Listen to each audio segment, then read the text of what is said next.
You know, in media and TV and anything, they say the image is everything. But I'm going to tell you, we've got a woman here right now that can change your image on a blink of an eye and a shake of a feather. I'm telling you, this woman knows what she's talking about right now on Kim Gravel in the ATL.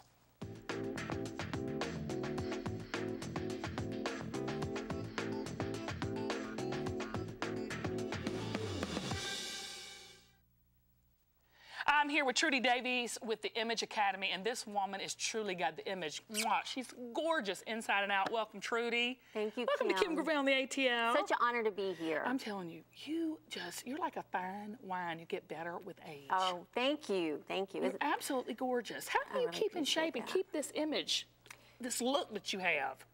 Well, I'm glad you asked that, because I feel like it is a definable, quantitative achievement, and that's what the Image Academy is about. We take individual women and we teach them what looks best on them, for their body type, for their colors, for what their fashion preferences are. Like you and I, Kim, we're dramatic. We like for our clothes to make a statement, you know, but there are women that don't prefer that. This is called more like a natural fashion personality. So we take the individual and we teach them and we train them how to look their best, the way they were made, the way they were created. Now let's talk about image and what that means. When you're talking about image, you're talking about makeup, clothes, hair. What does that entail? Right. Well, the service is, and again, we're not here to promote a particular company. It's just what my goal. Philosophy. Your philosophy. It's a philosophy. It's a passion. It's what I want every woman to know, so that we don't have to compare ourselves to other people. We don't have to be discouraged.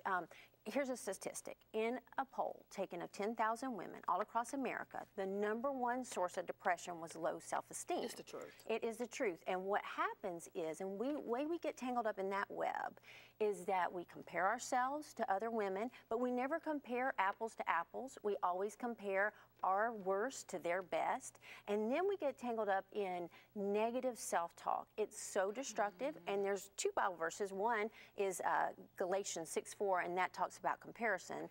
And then in 1 Timothy 2, I want to say 7, it says, avoid godless chatter. And I so feel that negative self-talk. And you know how when women get together, we run ourselves down. And it's the most insane thing. I always tease and say, do you ever hear men get together and talk about, you know, how much weight they've gained, or, you know, their hair being dry or whatever? But let me say just one thing. And so I feel like that's a cycle that so needs to be broken. And then we wonder why young girls, teenage girls, don't have the self-esteem and, you know, do things that are so counterproductive and self-destructive.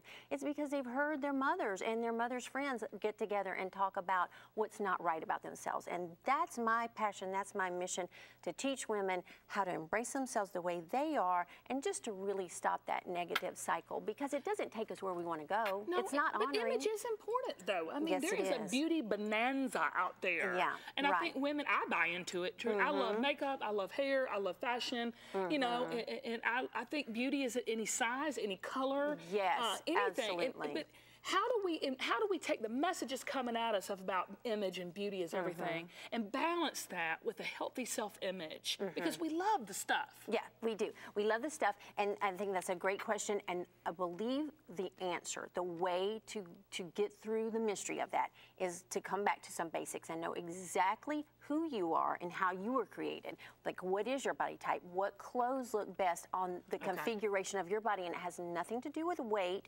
It has to do with the proportions of your hips and your shoulders. And, you know, that's what professionals are for. That's what I am, a certified image consultant. Then you got to know what colors look best on you. And then you have to be true to yourself. What is your fashion personality? Like I mentioned before, we're dramatic. Other women are more natural, and they're beautiful in that. Other women are more romantic, and they're very beautiful in that. And then there's the classic. So you've really got to get to know you. You have to get to know you, and I always say, don't feel like it's something you should be born with. I wasn't born with it. I've been to school. I've had training. That's what makes me certified. And so I always say, you wouldn't go into a kitchen and expect to be a gourmet cook, you know? So if you want to break through the mystery, like you were saying, of how every magazine says something different about what's right, what's not, go make the investment, go to a professional, find out what is best for you, and then stick with it. And like you said, I've heard you say before, and then you just stay in your lane and you just keep perfecting who you are. And then again, work on you. work on you. And then when you break through that, you're so much more prepared to be, and this is to me the passion of my business, is helping women. Then you're not self-focused anymore. You're free, you're confident.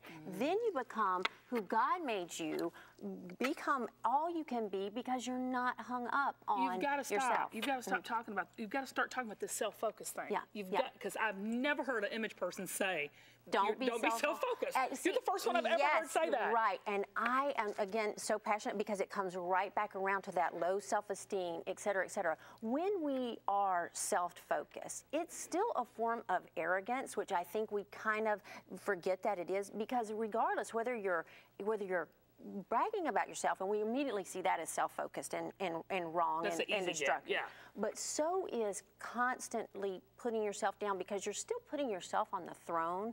You're still being consumed with yourself. So when, like we talked about, you learn who you are, you stay in your lane, you become the best you can be, then you embrace other women and how they're different, and you actually can understand it better too. You're not in competition. I believe that. You're not in competition. You're actually here to, exalt your sister and say, you go, girl, that's awesome, and I understand why you like that, and I don't even have to worry about why I don't. And it's so freeing, and it's so liberating, and then we go and we reach out more quickly, when there's so much, I just have so much to say. Say it, girl. And what it is whether we like it or not, some people watching may say, that's the most superficial bunch of garbage I've ever heard. But whether we believe it or not, it's like gravity, it exists.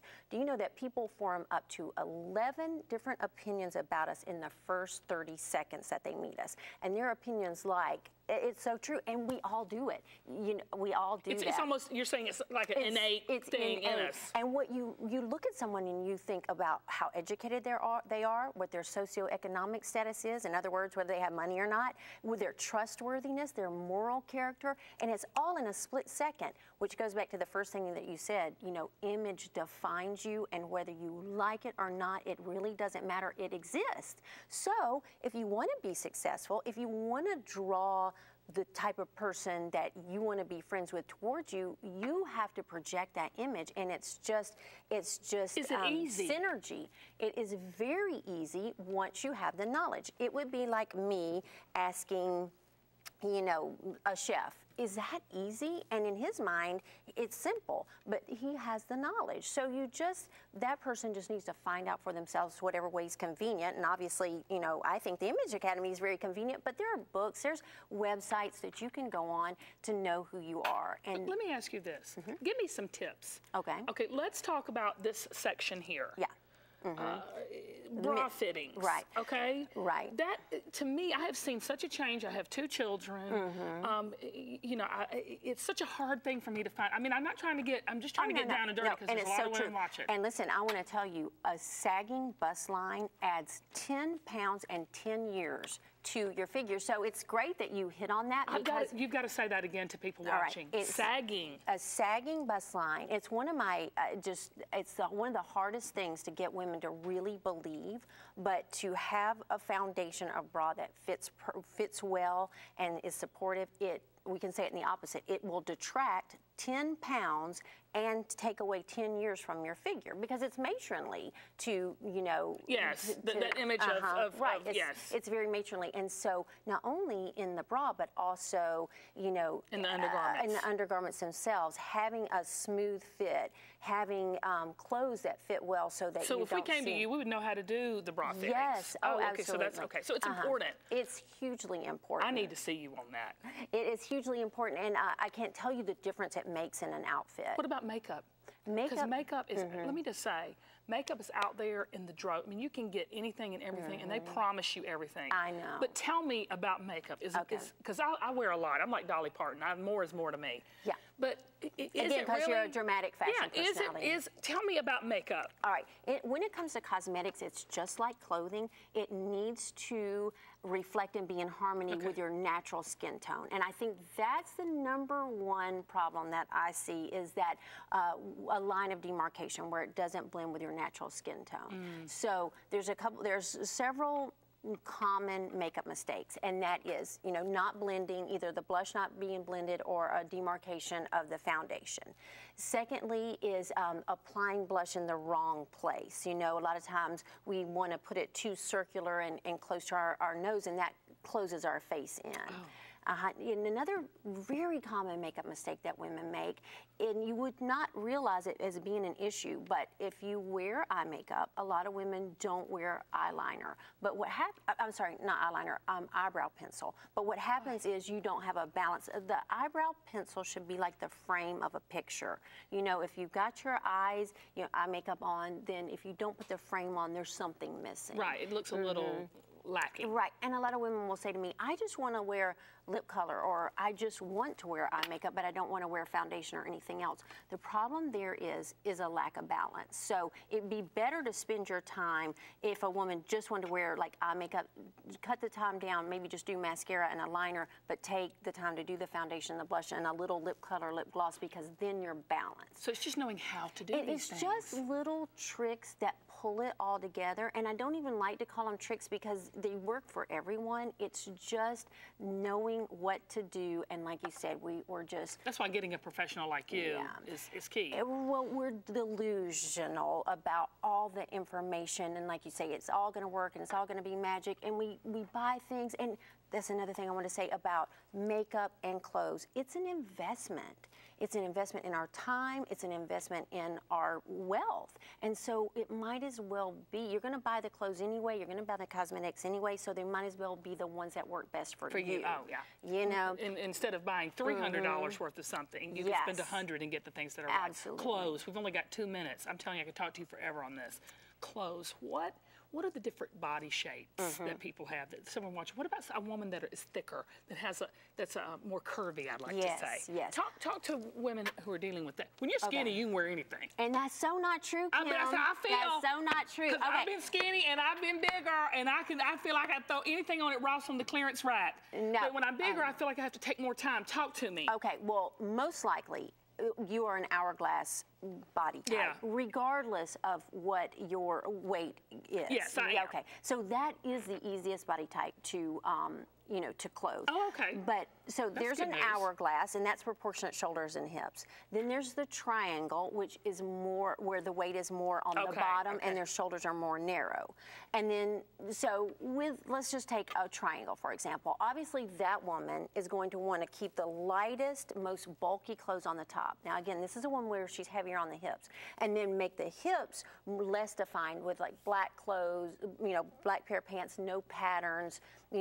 As long as the proportion on the top is lighter than the bottom, she's going to look more proportionate. Okay, can people just contact you at the imageacademy.com? They can. Imageacademy.com. Go and get you some imaging, people. It will change your life. Like she said, like Trudy, you said, you're going to do it anyway. You are. You're going to do it anyway. You might as well do it and do it right. Spend the money, take the time to take care of you, because it's like she said, we've got to get rid of ourselves and make him the most important thing. Absolutely. But your image is important. Till next time, it's Kim Gravel. Love ya.